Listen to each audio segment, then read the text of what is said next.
Olá, começando mais um ABC da Notícia. Se complica, a gente explica. O ABC traduz assuntos que parecem difíceis de entender de uma maneira simples e acessível para você. Quero lembrar, antes de contar a nossa pauta de hoje, que estamos em todas as redes sociais. Lá você encontra outros conteúdos, sempre traduzidos para você entender melhor esse mundo cada vez mais complexo. Nosso assunto de hoje, na verdade, é uma pergunta: qual brasileiro que nasceu das redes sociais? Ou melhor, o que as redes sociais revelaram sobre o brasileiro? Para nos ajudar a clarear essas questões, estão hoje aqui no estúdio a Mariana Mandelli, jornalista e antropóloga que cuida da comunicação do Instituto Palavra Aberta. Janaíra Ramos, advogada e professora aposentada, que vai contar sua história direto do interior do Rio Grande do Sul, na cidade de Casca. E também conosco o professor Taki Cordaz, médico psiquiatra do Instituto de Psiquiatria do Hospital das Clínicas da USP. Bem-vindos a todos. Eu quero começar aqui com você, Mariana, que está mais próxima a mim. Como que você tem observado essa transformação, esse comportamento que vem, assim, é uma avalanche que vem todos os dias pelas redes sociais?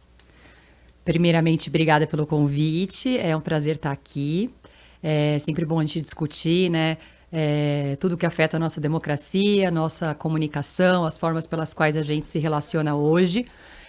Acho que essa é uma pergunta muito difícil da gente responder, mas eu acho que depois do segundo turno a gente pode estar um pouco surpreendido com a consistência e a avalanche de desinformação e de discursos conspiratórios, né, de narrativas que parecem bastante neuróticas, com imagens, né, são vídeos, todo dia chega alguma coisa nova, que acabam virando memes e tudo mais, mas ao mesmo tempo a gente tem que entender que isso não é uma novidade, né, já era esperado. Não é a primeira vez, não é a primeira eleição em que a gente enfrenta uma avalanche de desinformação e desse tipo de coisa. A eleição de 2018 já é um bom exemplo em relação a isso. Mesmo as anteriores também, aqui eu estou me referindo a eleições presidenciais, né, principalmente, já mostravam esse tipo de tática, né, de estratégia. Mas eu acho que a diferença agora é, como eu disse, o volume de conteúdos, né? E a gente está tendo uma noção do alcance que isso tem na vida material das pessoas, né? A partir do momento que a gente está vendo as pessoas tomarem atitudes, né? Organizarem atos antidemocráticos e outras coisas do tipo, a gente tem uma noção do quão nociva é a desinformação como um todo e que tipos de emoções ela desperta na população, né? Não, é bem interessante você tocar nisso, que eu gostaria até de perguntar aqui para o Dr. Taki, porque eu sinto algo parecido, uma observação muito, assim, né, como se diz, na minha psicologia de padaria aqui, porque, assim, eu sinto que o medo e a raiva caminham juntos. E eu gostaria de te ouvir, então, doutor Taki, porque assim essa explosão de sentimentos que vem sempre embutido, o medo e a raiva. O que a gente descobre do nosso povo, que sempre foi dócil, sempre foi agregador. Eu pelo menos, eu acho que muitos de nós aqui nunca viu assim um despertar de parece que é um brasileiro que a gente desconhecia. Bom, acho que a primeira coisa que a gente vê, olha, é que o brasileiro não é dócil, não é agregador, o brasileiro não é pacífico, o brasileiro, aquela história do brasileiro cordial, embora a leitura do cordial seja que ele mistura o privado com o público, então cordial em outro sentido, mas vamos deixar o cordial. O brasileiro não é isso. O país é um país que tem violência ao longo dos séculos. O país é um país que ainda mantém uma leitura escravagista de muitas das classes dominantes. O país é um país que resolveu muito das suas questões agrárias no tiro, na briga, na bala. Nós vivemos numa sociedade extremamente violenta. Então, eu acho que esta imagem para consumo externo, de carnaval, mulheres, paz, beleza, etc., não faz jus ao nosso país, né? E antes dessas eleições, já tinha, claro, a eleição anterior, onde as mídias sociais tiveram grande influência, a gente já via essa agressividade no dia a dia. Você posta alguma coisa sobre qualquer assunto, tem alguém que já escreve te cancelando, te ofendendo, te xingando. Quer dizer, essa agressividade, os meios sociais aí que a gente usa já estavam oferecendo oportunidade de qualquer um jogar pedra em qualquer um, ou seja, a gente já estava dando vazão a uma agressividade que explodiu agora, mas que as pessoas já estavam demonstrando antes da eleição. Quer dizer, o que eu estou entendendo é assim, a gente responsabiliza muito as redes sociais, mas na verdade esse brasileiro já existia, ele estava guardado ali, é isso que você está dizendo? E eu acho que a gente também tem que abrir, se me permite um parênteses, a gente precisa tomar cuidado para não demonizar as redes sociais. Às vezes eu acho que a gente faz o seguinte: lá na Revolução Industrial, na Inglaterra, quando um monte de operários foram mandados embora, porque as máquinas foram introduzidas na indústria têxtil, lá pelo século XVII, os operários revoltados invadiam as fábricas à noite para destruir as máquinas, como se o seu verdadeiro inimigo fossem as máquinas, e não o uso que se fazia delas. Então, acho que a gente não pode demonizar a rede social, até do ponto de vista da psicologia, da psiquiatria, da medicina. A rede social oferece muitas vantagens de agregação de gente que não se encontraria numa outra situação. Mas é isso. A rede social em si não é boa, não é ruim. A rede social permite, ou a rede social dá o colorido de quem a usa. Então, eu quero trazer a Janaíra Ramos aqui para a nossa conversa, que ela vai ilustrar um pouco, pela história dela, um pouco do que a gente está tratando aqui. Ela é advogada, como eu já disse, professora, ela está no Rio Grande do Sul, na cidade de Casca.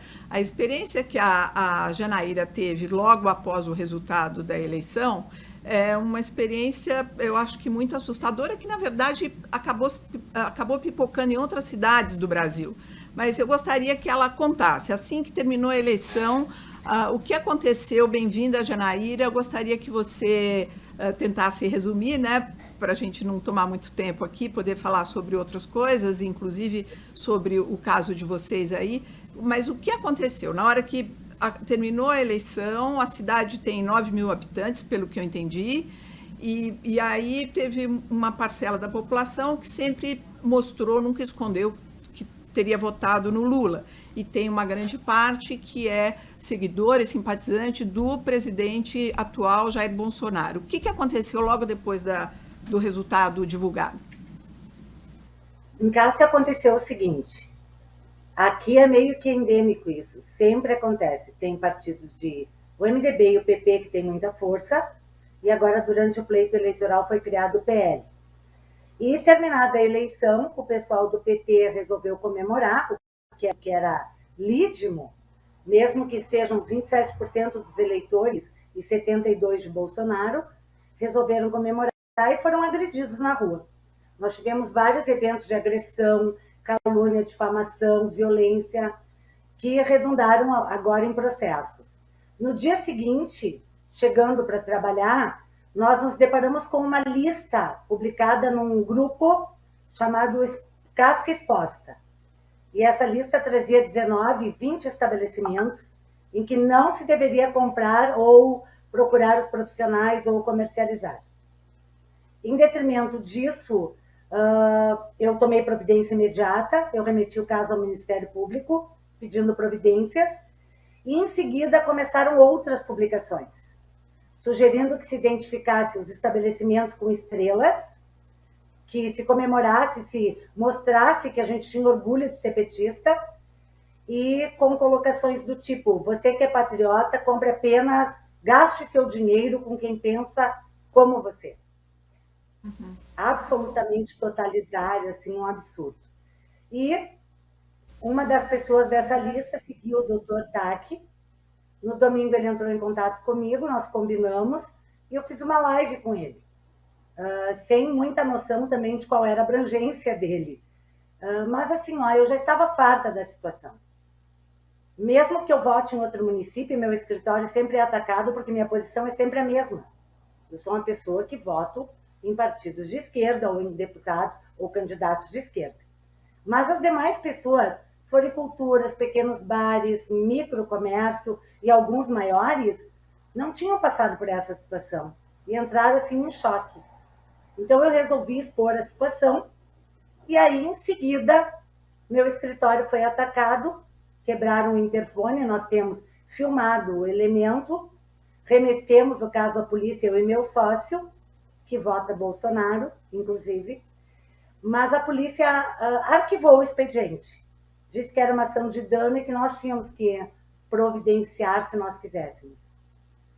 Eu remeti à promotora mais alguns dados, algumas informações complementares, um ofício assinado pela maioria dos comerciantes, colocando a situação. E estamos aguardando providências. Então, houve nesse intermédio uso de razão do município, uma série de coisas. E nada foi apurado até agora. Só para complementar, os comerciantes entraram, pelo que eu tenho informação, com uma queixa coletiva no Ministério Público e você fez um boletim de ocorrência por ter o escritório depredado.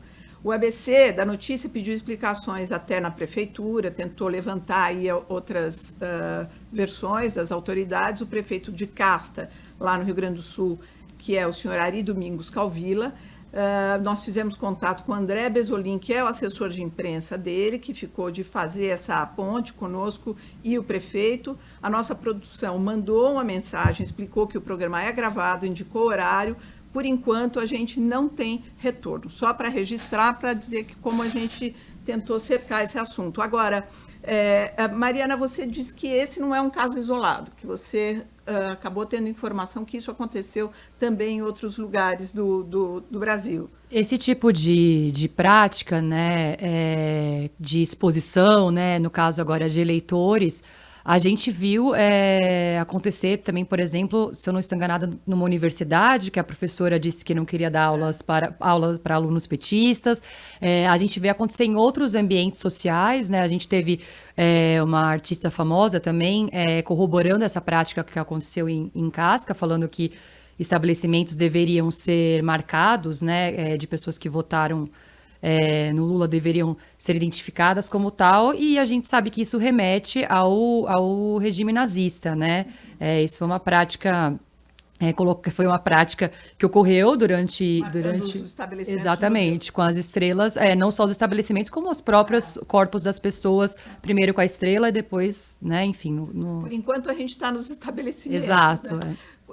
Como que isso pode ganhar escala, doutor Taki? A gente corre esse risco? Eu acho que corria esse risco. Eu espero estar realista e não otimista demais. A gente estava falando há pouco dessas estrelas, quer dizer, o meu medo até um tempo atrás é a gente enfrentar aquela Kristallnacht, né, onde todos os estabelecimentos com estrela vermelha fossem depredados, destruídos.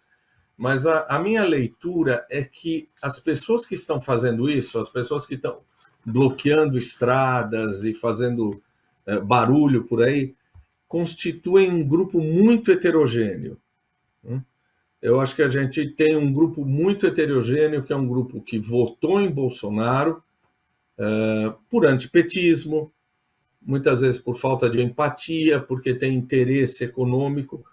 Um grupo menor que esse grupo deslocado, que está fechando estrada, está fazendo lista, que eu acho que é um grupo que vai começar a se desmanchar a hora que, de fato, a gente conseguir bloquear o alimento deles, que é um Telegram, é um Instagram, é o WhatsApp. Na hora que a gente começar a cortar os financiamentos, porque esse povo não está fazendo de conta própria, né?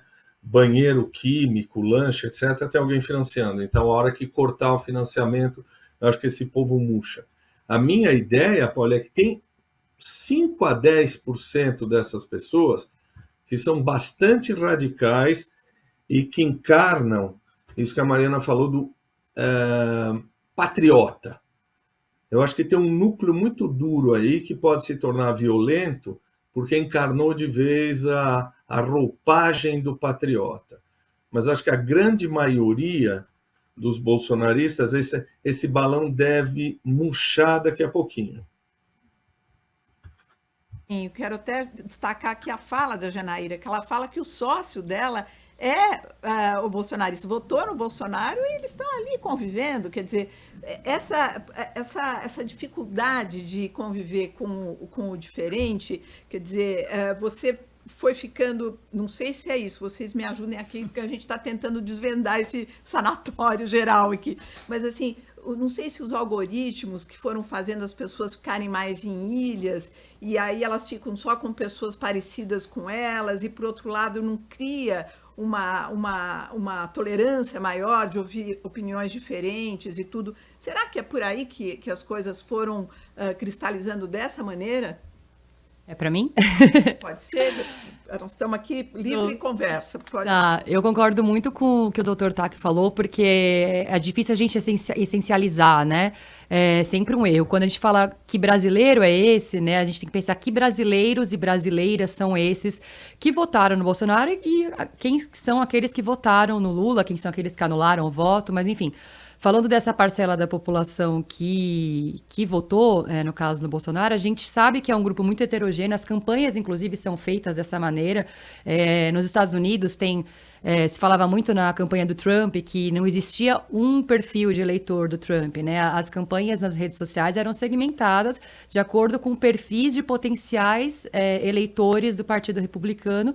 Então, se você é uma mulher de tal idade, casada, cristã, você recebia um tipo de propaganda política. Uhum. Se você fosse de um outro perfil socioeconômico, religioso, etc., você receberia outro. Então, a desinformação, a manipulação de informação política, né, de discursos ideológicos, ela atinge pessoas diferentes de formas diferentes, sempre manipulando emoções. Acho que quando você falou no começo do nosso papo, Polly, que o medo e a raiva são motores, eu concordo muito, né, porque é só a gente perceber o que aconteceu com esses discursos xenofóbicos com o povo nordestino durante as eleições, né, que também não é uma novidade, o que a gente viu, repito, novamente um grande volume desse tipo de coisa, mas já acontecia desde a eleição presidencial na época Dilma versus Aécio. Isso não é uma novidade. Que, na verdade, é o que o Dr. Tak falou no começo. Essas pessoas, o nosso país sempre foi um país que tem a violência aí no subterrâneo, que tem...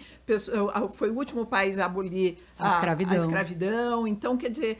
Tem tudo isso, isso já está correndo no nosso caldo como país, como povo. Exato, né? Somos um país que já era dividido, um país onde existe ainda elevador de serviço e todas essas questões, né? Então isso vai reverberar de diferentes maneiras. E eu concordo com o que você falou sobre as bolhas algorítmicas, sobre a radicalização dos discursos, porque conforme você consome certos tipos de narrativas, os algoritmos vão te entregando aquilo cada vez mais. Isso pode te parecer divertido quando você está consumindo conteúdo sobre futebol. Eu sempre dou exemplos de futebol que eu acho que são bem didáticos, né?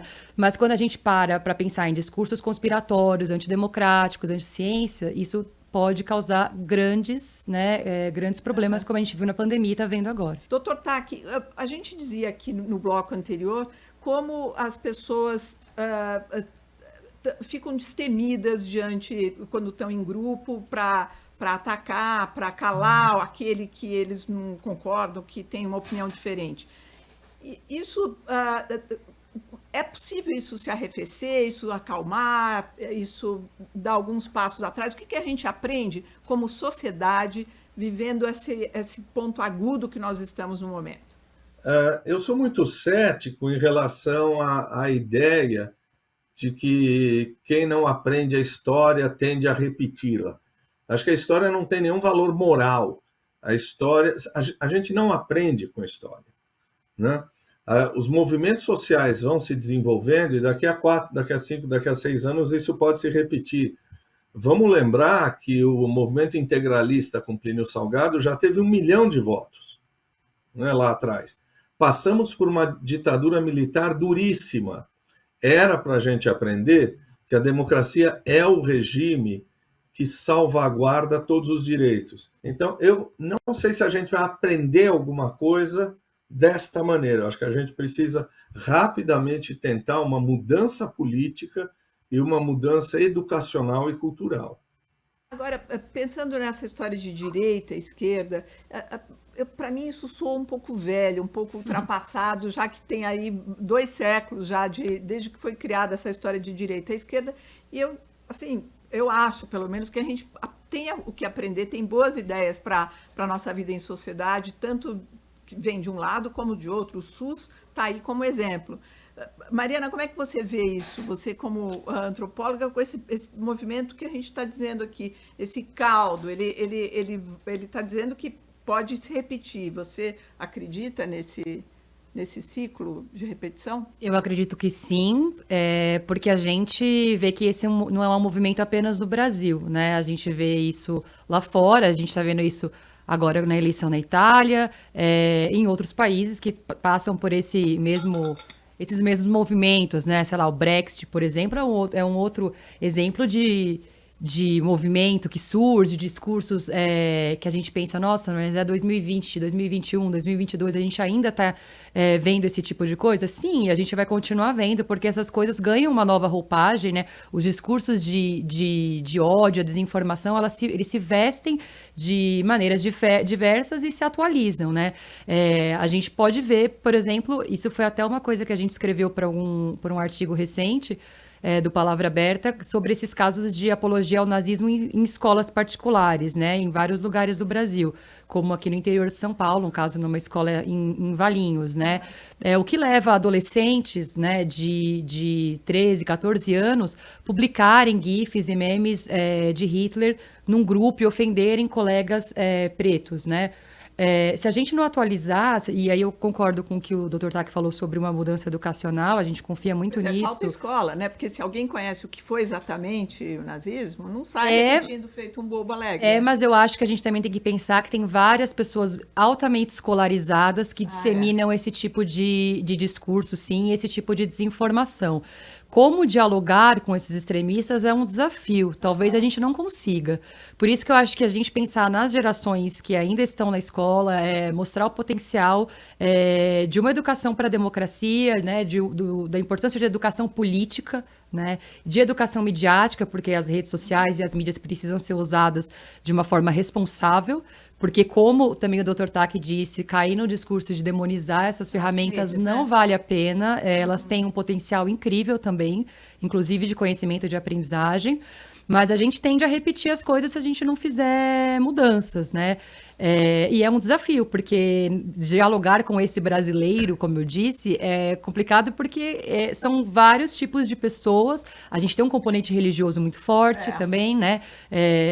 Em quem vota no candidato A, em quem vota no candidato B, de costumes, de classe, como ele disse, então foram é difícil. Usados todos os recursos, né? Exato. Da religião, quer dizer, de classificar o outro como é o demônio, quer dizer, até o demônio foi chamado. O demônio, a picanha, nós tivemos tudo nessa eleição.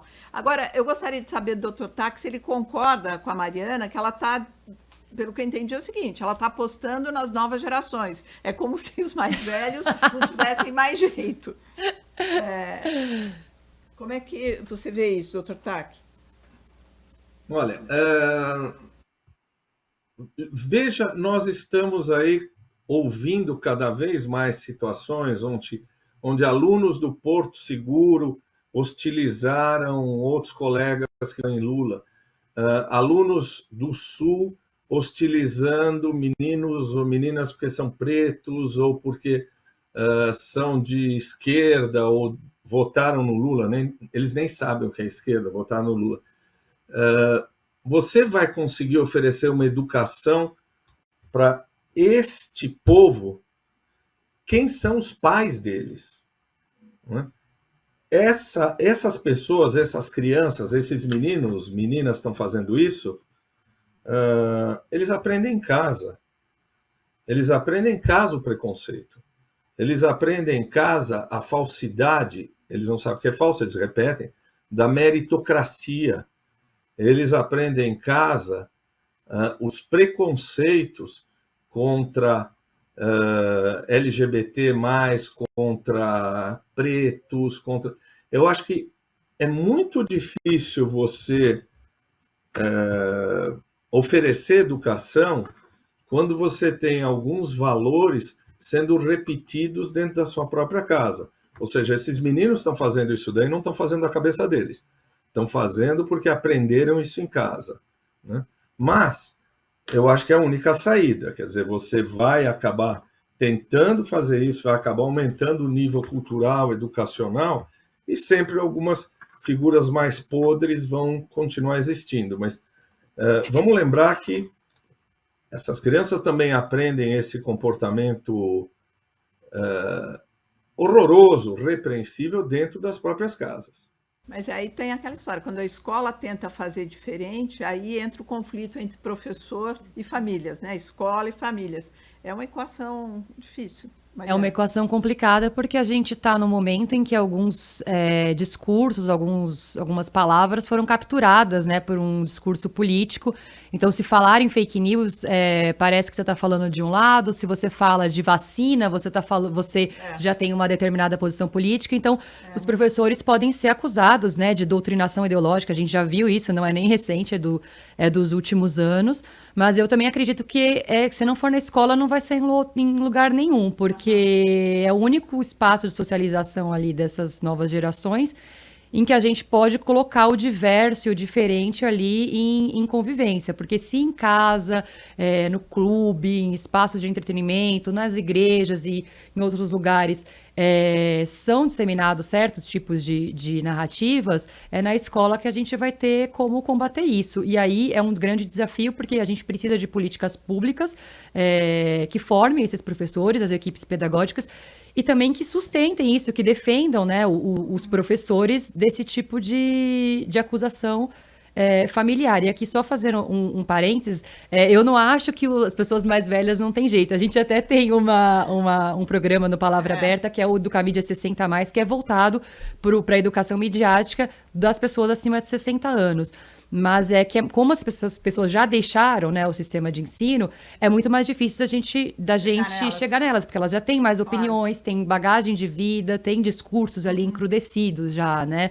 Por isso que eu acho que pensar um pouco nas gerações mais novas é onde a gente tem uma maior mobilidade para agir, né? Mas a gente não pode de jeito nenhum desistir do resto, porque senão a gente vai repetir esse tipo de coisa a cada 4 anos. O nosso tempo hoje chegou ao final. Eu quero agradecer a participação da jornalista Mariana Mandelli, do Instituto Palavra Aberta, da advogada Janaíra Ramos e do psiquiatra Taki Cordaz. Hoje não tivemos a participação do jornalista Alexandre Sayad, que é o nosso olhar para a educação, para as mídias, mas semana que vem ele está de volta. Agradeço também a colaboração na produção executiva da Mônica Quezan, pela Band News FM. O apoio operacional foi do Gustavo Giovanni e a coordenação foi do Renan Suquevicius.